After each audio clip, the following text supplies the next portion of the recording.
Strategy for UPSC preparation. Her UPSC aspirants को इसे एक बार ज़रूर देखना चाहिए। सफ़र मुश्किल है लेकिन मंजिल खूबसूरत। हर दिन अपनी मेहनत से आप सपनों के करीब पहुंच रहे हैं। कभी हार मत मानिए, क्योंकि हर रात के बाद सवेरा ज़रूर होता है। अपने गोल पर फोकस रखिए और लगन से पढ़ाई करते रहिए। आपका डिटर्मिनेशन और हार्ड वर्क ही आपको सफलता तक ले जाएगा। अपने आप पर विश्वास रखें और आगे बढ़ते रहें। आप ज़रूर कामयाब होंगे।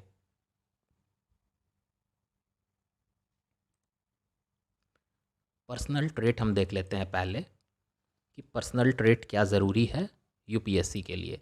सबसे पहले आपको डिसिप्लिन मस्ट है, consistency, perseverance, patience, adaptability, self motivation. Adaptability इसलिए कि क्वेश्चन का पैटर्न हमेशा चेंज रह रहा है, इसलिए ये आपको बहुत ही ज़रूरी है। परसिवरेंस और पेशेंस ज़रूरी है, क्योंकि आपका प्रिपरेशन लंबा जा सकता है, लॉन्ग जा सकता है, चैलेंजिंग है। डिसिप्लिन और कंसिस्टेंसी इसलिए कि अपने गोल पर आप फोकस रखें, क्योंकि इसके लिए भी है कि लॉन्ग टर्म आपके लिए है, ये तैयारी का पीरियड आपका लंबा हो सकता है। और मोटिवेशन इसलिए क्योंकि बिना मोटिवेशन के आप कोई एग्ज़ाम क्लियर कर नहीं सकते हैं। अब हम सिलेबस को देखते हैं। यूपीएससी के सिलेबस 3 पार्ट्स में डिवाइडेड हैं: prelims, mains and personality test, जिसको हम इंटरव्यू बोलते हैं। सबसे पहले हम प्रीलिम्स देख लेते हैं। प्रीलिम्स में 2 पेपर होते हैं, 200 मार्क्स ईच। एक GS1, एक GS2। GS1 जो हो गया, उसमें आपको करेंट इवेंट्स ऑफ सारा डिटेल में देख लीजिए। 200 मार्क्स के हैं, आपको इसमें 100 क्वेश्चन, 2 मार्क्स ईच।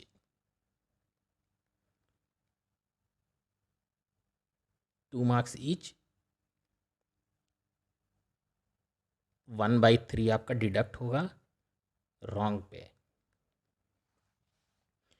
इसमें आपको करेंट अफेयर हो गया, हिस्ट्री ऑफ इंडिया हो गया, इंडियन एंड वर्ल्ड ज्योग्राफी हो गया, Indian polity and governance, economy and social development, general issues on environment, ecology, biodiversity and climate change, और जनरल साइंस, और सारे से रिलेटेड करेंट अफेयर्स।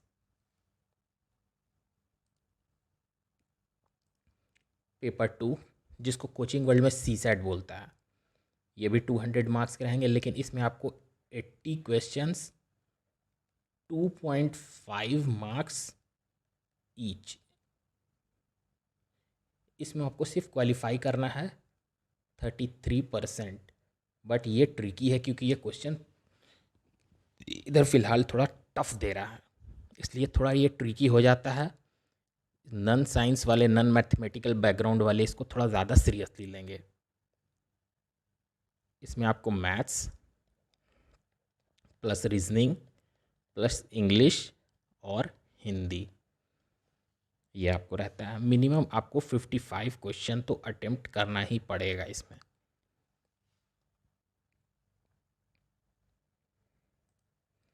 अब हम देख लेते हैं मेंस। मेंस में टोटल 9 पेपर होंगे, 2 क्वालिफाइंग होंगे, बाकी 7 आपको काउंट किए जाएंगे। 250 मार्क्स ईच इंटू 7, 1750। 1750 का आपका एग्ज़ाम होगा मेंस।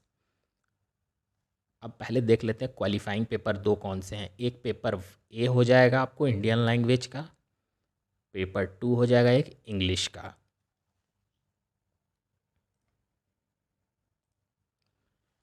अब जो पेपर 7 पेपर जो काउंट होंगे मेरिट के लिए, वो आपको एस्से, GS1, GS2, GS3, GS4 और ऑप्शनल 2।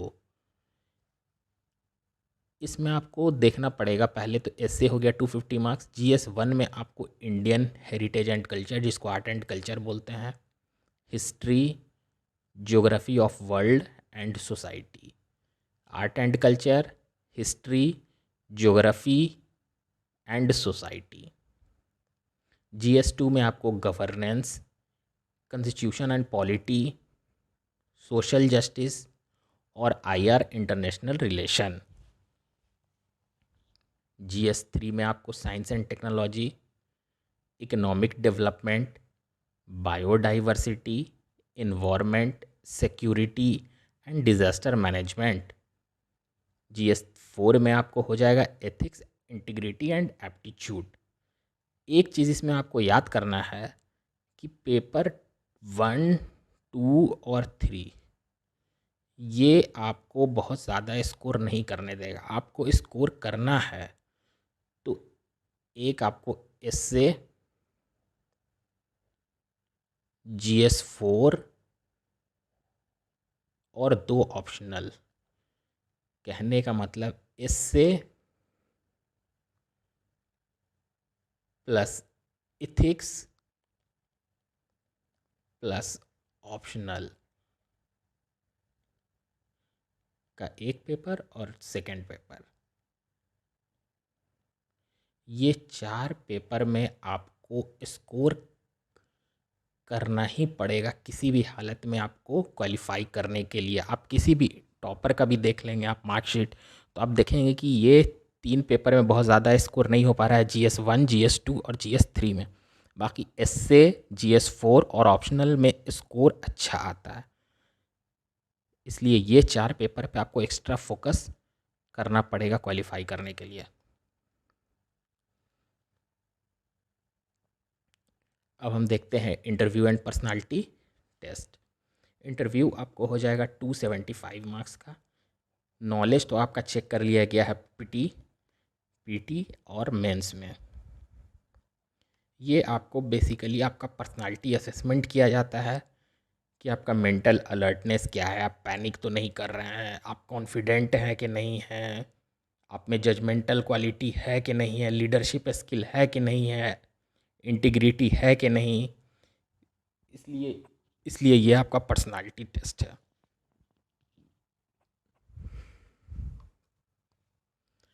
अब इम्पॉर्टेंट टिप्स फॉर मेंस हम लोग देखेंगे। सबसे ज़्यादा ज़रूरी है सिलेबस को समझना, कि आप सिलेबस को पहले अच्छे से पढ़ लें, पूरा डिटेल में सिलेबस को समझ लिए, आप याद कर लीजिए एक एक वर्ड जो सिलेबस में मैंने आपको दिखाया, एक एक वर्ड याद कर लीजिए ताकि आप करंट अफेयर के साथ उसको ईजिली इंटीग्रेट कर सकें। इसलिए शुरू में ही सिलेबस को याद कर लीजिए एक एक वर्ड। तो सिलेबस को पहले समझ लीजिए, जिसमें आपका GS पेपर हो गया, एसए हो गया और ऑप्शनल हो गया। एसए और ऑप्शनल पे एक्स्ट्रा फोकस आपको देना ही पड़ेगा। और एग्ज़ाम पैटर्न आप समझ लीजिए। एग्ज़ाम पैटर्न कैसे समझिएगा, प्रीवियस पेपर देखिए और क्वेश्चन पेपर को डाउनलोड कर लीजिए जैसा वो आता है यूपीएससी के साइट पे आपको अवेलेबल है। उससे आपको पता चल जाएगा कितना क्वेश्चन है, कितना पेज छोड़ के रखता है, 150 वर्ड्स वाला कितना रहता है, 250 वर्ड्स वाला कितना रहता है, आपको ईजिली पता चल जाएगा। नहीं तो आप एक बैक एग्ज़ाम जाके दीजिएगा मेंस में, तो क्वेश्चन पेपर देख के आप पैनिक कर जाइएगा, क्योंकि क्वेश्चन पेपर अच्छा खासा उसका लेंदी रहता है। अगर आप पहले से नहीं अपना माइंड सेट किए हुए हैं या मॉक टेस्ट नहीं दे रहे हैं तो आपको असहूलत होगी एग्ज़ाम के टाइम में। फिर स्टडी प्लान आप एकदम बनाइए, अपना टाइम टेबल बनाना है। और स्टडी प्लान कैसे बनाइए, आप अपना टाइम टेबल बनाइए रीडिंग के लिए, रिवीजन के लिए और प्रैक्टिस के लिए।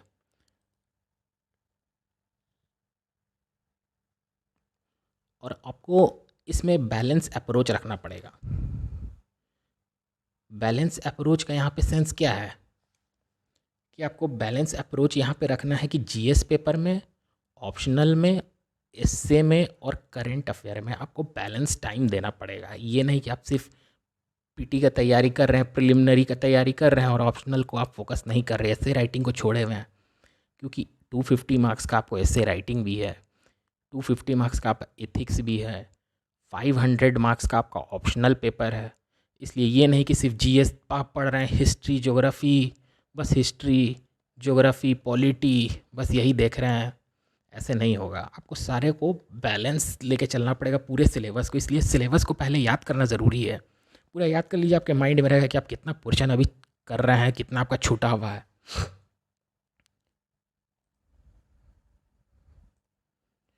आंसर राइटिंग प्रैक्टिस भी आपको मस्ट है। जिसके लिए शुरू में तो डेली आंसर राइटिंग प्रैक्टिस नहीं किया जा सकता है। कुछ दिन के बाद जब आपकी तैयारी 25% हो जाए तो आंसर राइटिंग आप कीजिए। पहले अल्टरनेट डे कीजिए एक क्वेश्चन, उसके बाद आप डेली प्रैक्टिस कीजिए। प्रीवियस ईयर क्वेश्चन को पहले बनाइए और बनाने के बाद आप खुद से भी चेक करके अपना फीडबैक उसमें दे सकते हैं कि आपने कैसा क्वेश्चन बनाया है। या आपका कोई फ्रेंड है, कलीग है, या आपका सीनियर है, या कोचिंग इंस्टीट्यूट में कोई मेंटर है, उनसे आप अपनी आंसर को फीडबैक ले सकते हैं, आंसर को चेक करवा सकते हैं और फीडबैक ले सकते हो कि ये फीडबैक मस्ट है। और आप 25% तैयारी कर लेंगे और प्रीवियस ईयर देख लेंगे क्वेश्चन या model answer of previous toppers, तो आप खुद से फीडबैक इजीली कर सकते हैं। आपको पता चल जाएगा कि मैंने आंसर कैसा लिखा, अच्छा लिखा है, नहीं अच्छा लिखा है, एवरेज लिखा है, बिलो एवरेज लिखा है, या एकदम पुअर लिखा है, आपको आइडिया लग जाएगा।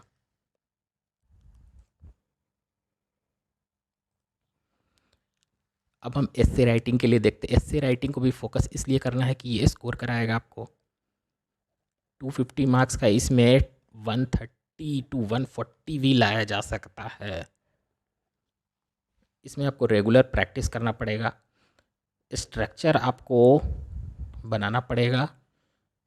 एस्से का कैसे स्ट्रक्चरिंग होता है उसके लिए आपको थोड़ा मेहनत करनी पड़ेगी। अगर प्रैक्टिस करेंगे तभी एक स्ट्रक्चर में आप अपने आप को मजबूत कर पाएंगे। और सबसे बड़ी बात, इसमें करेंट अफेयर को इंटीग्रेशन होना ज़रूरी है। करेंट अफेयर इंटीग्रेशन तो आपको मेंस के हर पेपर में ज़रूरी है, लेकिन एस्से में थोड़ा ज़्यादा आपको फोकस करना पड़ेगा क्योंकि इसमें अच्छा स्कोर होता है। अगर करेंट अफेयर को इंटीग्रेट नहीं करेंगे अपने एस्से में तो आपको मार्क्स अच्छे नहीं मिलेंगे।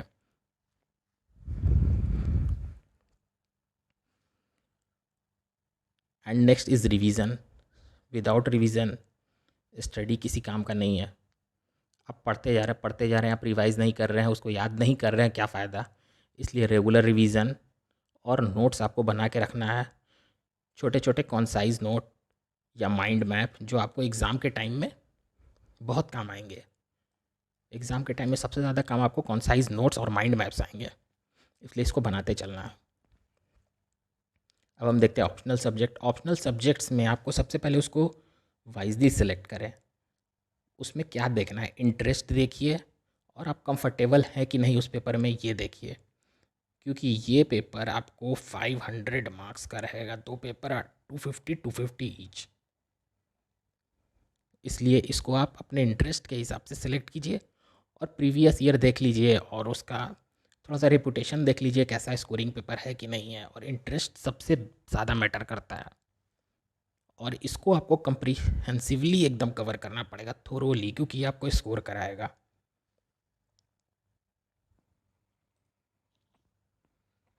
No mock test.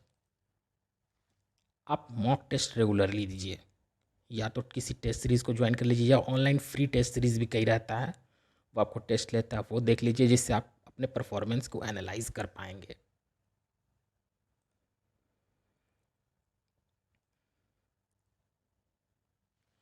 And next is stay updated.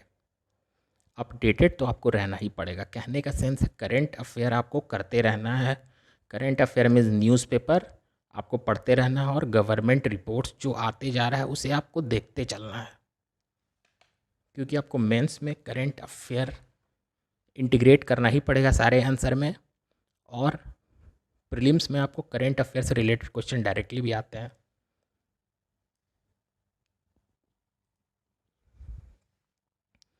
Next is health and wellbeing. आपका फिजिकल हेल्थ भी रखना ज़रूरी है, मेंटल हेल्थ तो ज़रूरी है ही, इसलिए रेगुलर एक्सरसाइज भी करते रहिए, बैलेंस डाइट लीजिए, हेवी डोज नहीं लीजिए रात में खाने का। मेंटल हेल्थ, योगा, मेडिटेशन बीच बीच में आपको करते रहना है। अब हम देखेंगे लिस्ट ऑफ बुक्स।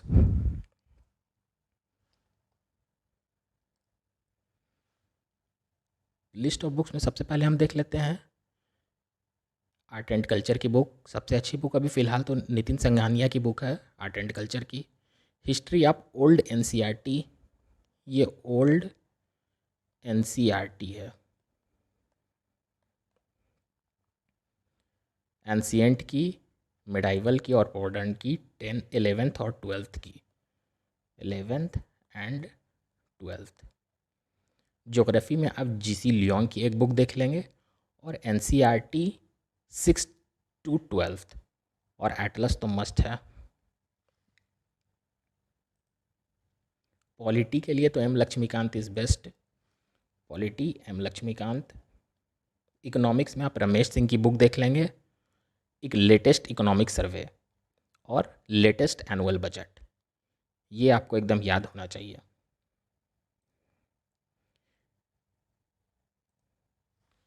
इन्वायरमेंट में आप शंकर IAS की बुक सबसे बेस्ट है एट प्रेजेंट, और एथिक्स में एज पर मी लेक्सिकन की बुक बेस्ट है, एथिक्स इंटीग्रिटी एंड एप्टीट्यूड के लिए।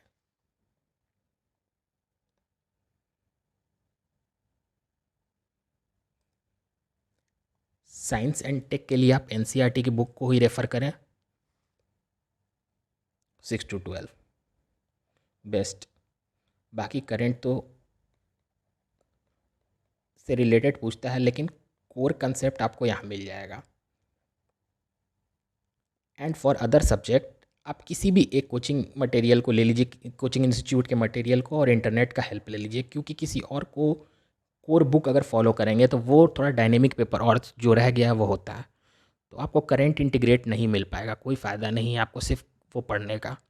इसलिए किस एग्ज़ाम के पहले का कोई लेटेस्ट कोचिंग इंस्टीट्यूट का मटेरियल लीजिए, उसमें आपको current affairs, latest fact, data, सारा उसमें आपको इंटीग्रेट मिलेगा, इंटीग्रेटेड रहेगा। इसलिए आप किसी एक इंस्टीट्यूट का इसमें बुक को फॉलो मत कीजिए, कोचिंग इंस्टीट्यूट के मटेरियल को उठा लीजिए, रेडीमेड आपको बना बनाया मिल जाएगा। अब करेंट अफेयर के लिए स्ट्रैटेजी, करेंट अफेयर के लिए स्ट्रैटेजी में सबसे पहले तो न्यूज़पेपर आपको हो गया, किसी भी एक न्यूज़पेपर को पढ़ लीजिए, द हिंदू या इंडियन एक्सप्रेस, और गवर्नमेंट पब्लिकेशन में आप इंडिया ईयर बुक देख लीजिए, इकोनॉमिक सर्वे लेटेस्ट मस्ट है, यूनियन बजट लेटेस्ट, ये दिस इज़ मस्ट। वेबसाइट में इंपॉर्टेंट वेबसाइट PIB की हो गई और ministry of home and affairs की हो गई, ये दोनों तो कर लेना है। न्यूज़पेपर मस्ट है किसी एक न्यूज़पेपर को, साथ ही साथ किसी एक इंस्टीट्यूट का, किसी एक ओनली वन कोचिंग इंस्टीट्यूट का मंथली कंपाइलेशन एक ले लीजिए, जिससे होगा ये कि आपका न्यूज़पेपर से कुछ छूटा रह गया तो यहाँ आपका कवर हो जाएगा। करेंट अफेयर में आपको मेन फोकस करना कहाँ है?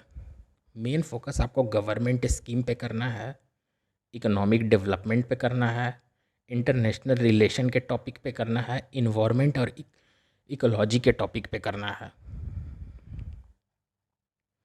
यहाँ पे आपको फोकस करना है।